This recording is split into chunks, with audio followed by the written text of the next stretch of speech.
All right, here's our spoiler review for Scream 6. So this is going to be full spoilers. We're going to talk about the twists and all that. So yeah, if you don't want to be spoiled, you've been warned. 3, 2, 1. No Stumacher. I think it's time to put those rumors to bed. I'm a little surprised. You guys have talked about this twice in 2 movies. It's not going to happen at this point. I'm sorry. Thing is, they fed it in this one.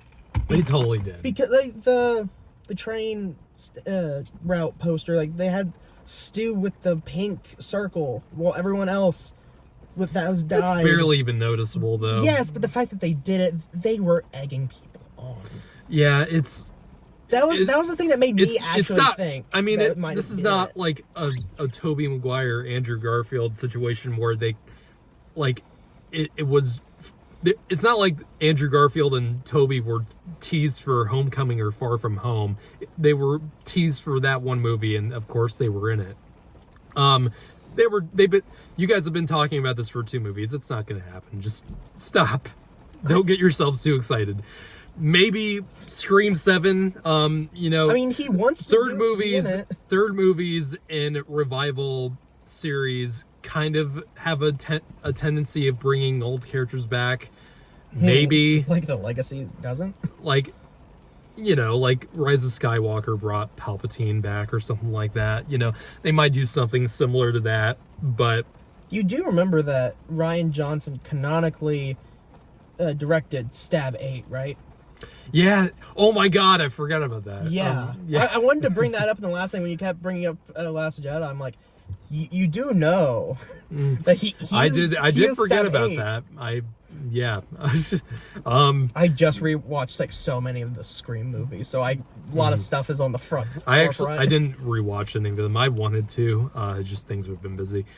So yes, the killers in this one are not any character they've seen before, but they are related to what was his name? Riley. Richie, who was Jack Quaid in the last movie. The last male killer. Yes.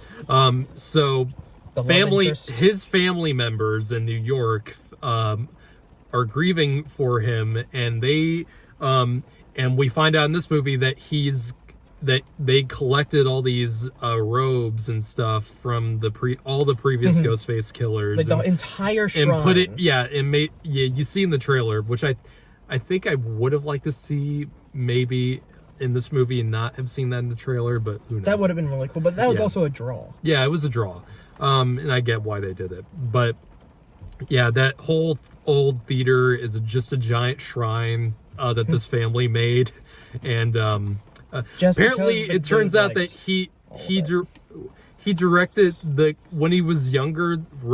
Richie directed one of the Stab movies, which was pretty cool. Was it an actual Stab movie, or was it looked like a fan? I'm pretty sure it was a fan film. Okay, because I was not watching that thing in the back. Yeah, that's all in the background. I was watching in the back, but no. So there's 3 killers in this one. There's it's not the father of Richie, is it? Mm-hmm. It is the father. Okay, I thought it was like a relative or something. But no, the father. I lost a son. Mm-hmm, yeah. So yeah, the father of the previous killer, or one of the previous killers, has hired to. No, those are his other kids. Yeah. That's Richie's brother and sister. Mm-hmm. Yeah. So the roommate of God, they're a fucked up family. Yeah. Fuck. Like that's the thing. First thing when they revealed it, I'm like, what the fuck is wrong with this goddamn family? I did not see. These movies have a tendency of throwing me off. They honestly do. I thought it was maybe there's a few movies. Yeah, I had a feeling he was involved in it. I didn't expect the family twist. I did not expect that either. Until they started poking at the sisters, I was like, oh my God, it's his family. And it's not Hayden Panettiere. Herbie is that her name? The blonde girl from 4. Kirby. Kirby, yeah. She's in this. She's with the FBI, and she's not the killer, but she does get involved with the climax and all that. It was nice seeing her again. I think that's the only, aside from her and Gale, I think they're the only two real legacy characters. Let me double check in my head. I mean, Skeet Ulrich's dead. So. Yeah, there's Skeet. Yeah. But other than that, yeah. And of course, Sydney's not in this film because apparently they didn't want to pay her. Yeah, it's fucked up, man. Like, although it's kind of refreshing. It is refreshing not to have her in one of these movies, but I would like to see her come back, of course, because it's fucking Neve Campbell. I love her. Yes. Nothing bad about Neve. Oh no. It's just kind of like after seeing the same main character in 5 films. I honestly wish that if I would have liked this movie a little bit more if Gale wasn't in this one, because I think if the move from Woodsboro to New York, I mean, without any of the other characters knowing, was a little jarring. I don't think that made total sense, really. I mean, how fast did that happen? Like, because what's the time jump between? They said 1 year. 1 year. It was 1 year since they got there. 6 months. She was seeing the therapist. Right. That's where we got our timeline. Right. Yeah. I don't know if it quite worked for me that she's the only one that moved, and the core 4, as I like to, as they call it, as you like to call it. Yeah. Stop stealing credit. Yeah, that I really like that gag at the end of the movie where it's like, you can't kill the core 4, which was clever. So yeah, what else am I missing here? It's hard to just remember everything. I know, because a lot of that stuff just like kind of passes through because a lot happens in these movies, and there's just a fuck ton of twists. I don't think there's too many Easter eggs. No, not really. One of the biggest Easter eggs is Jason Takes Manhattan playing on the TV. Yeah. One of the things I noticed... It's one of the death scenes. It was the shower kill scene from Jason Takes Manhattan. Mm-hmm. Yeah. But one of the things I noticed was on the fridge, there's a magnet on a fridge for Ice Nine Kills, mm-hmm. which they are known currently for having, depending on how you want to count them, 2 or 3 albums about the horror genre. Yeah. And yeah, it's a great Easter egg in there. Tony Revolori, who you may remember as Flash from the newest past Spider-Man movies. Yeah, I knew he was in this movie. Did you? Oh yeah. I didn't know. He's been part of the promotional material. And so is Samara Weaving, who I called it. She's the one who dies in the first 5 minutes. It's always the biggest name. She's the Drew Campbell. Drew Campbell? Drew Barrymore. Jesus Christ. Well, I combined the two names. It happens in every single Scream movie. The biggest name dies at the beginning. Well, except for the last one. I don't know if Samara Weaving's that... I mean, she's a name for sure. I don't know if she's a huge name. But yeah, I knew. As soon as I saw one of the images promoting the movie, I was like, oh yeah, she's gonna die first. She's the opening.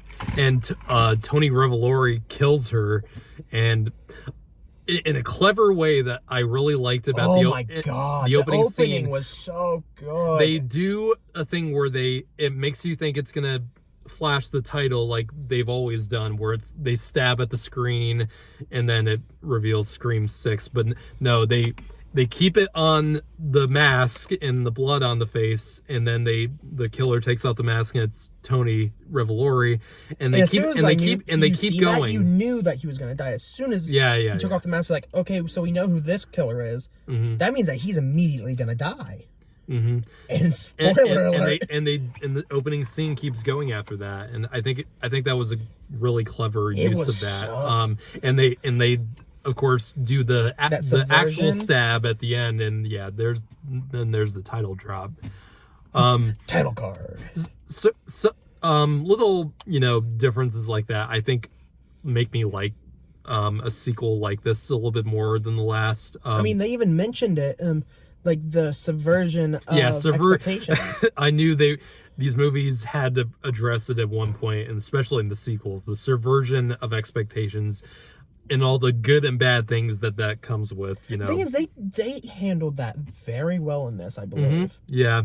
They didn't go too overboard with it. They still stick by. The first second is a subversion, because you're like, while it's showing like Paramount, you're hearing a phone ringing, and it's just like, oh no, that was just a phone for a restaurant.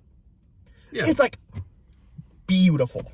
I thought they did something like that. Is this the first one where it doesn't open in a house and then someone picks up the phone? Is that because this one's actually in a public place? Okay, well, Scream 3 opened up with Cotton Weary in the car, but he picks up the phone that's in this car. Yeah, but this is definitely the first one where... Oh, wait, second one's movie theater. Yeah, that's right. Which, that's a really good opening one, too. That's probably my third favorite opening scene in Scream 2. And goddamn, fuck. I wanted to kill...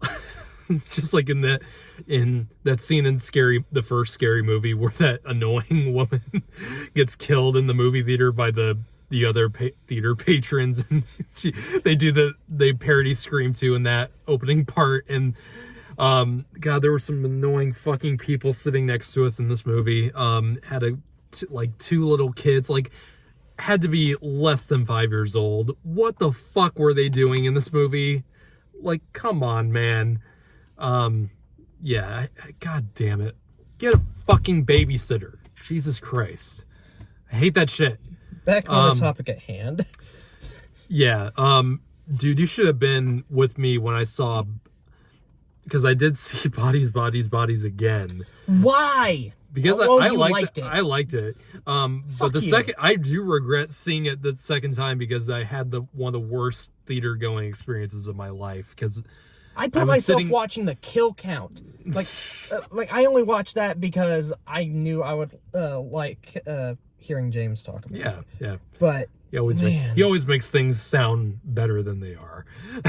I think he also liked it too, and I was just like, I'm in the minority on this. I am.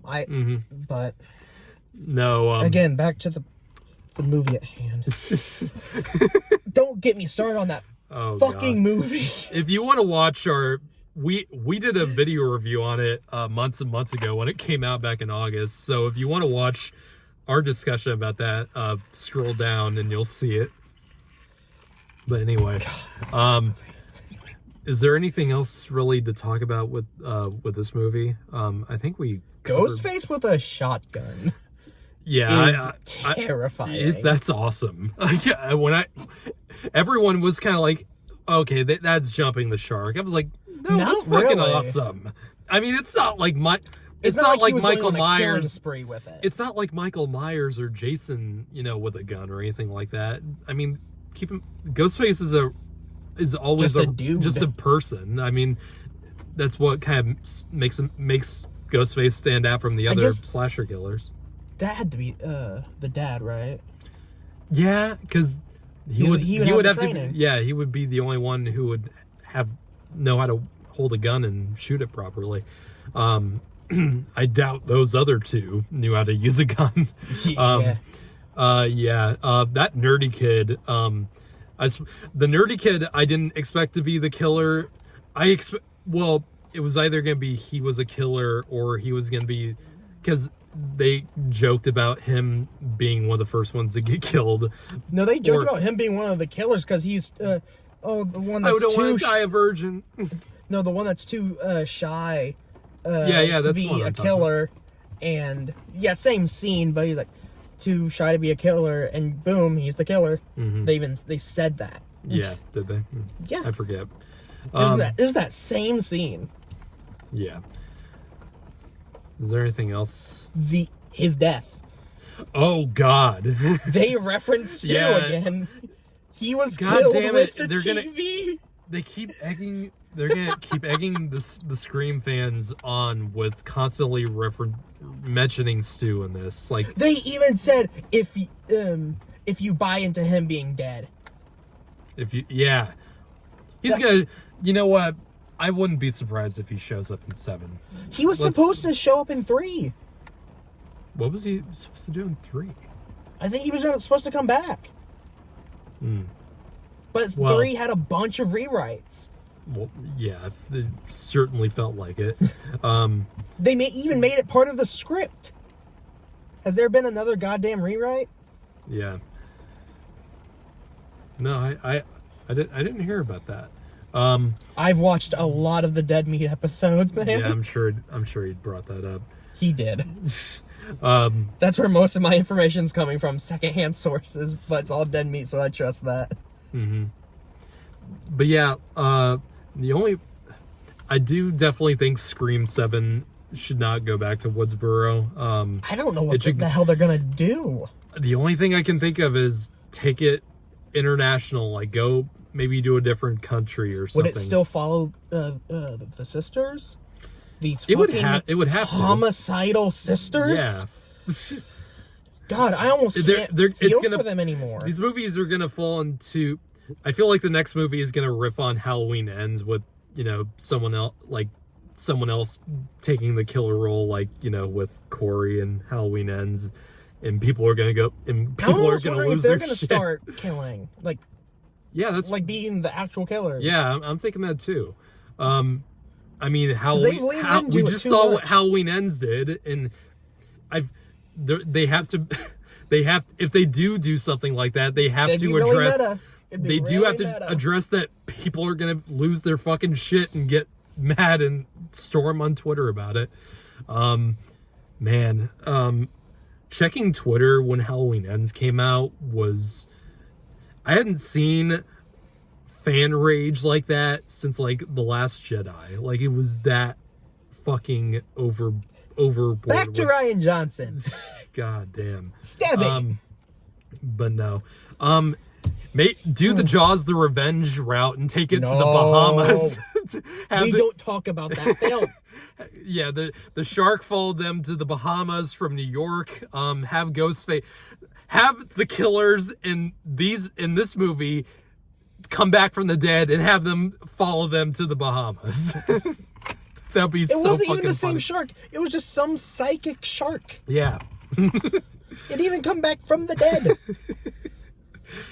You know what? That was the same shark, I feel like. We should just review bad movies. Just do that like a bunch of other people do. Like we gotta do podcasts, like a watch along podcast of bad movies. Is this even a review anymore? No.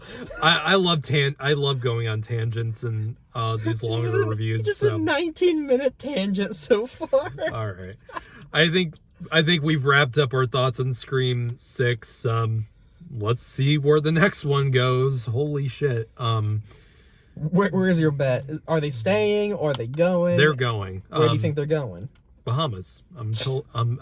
I'm totally got my money on the shark going. The Ghostface Killer's going to Bahamas. England or Paris.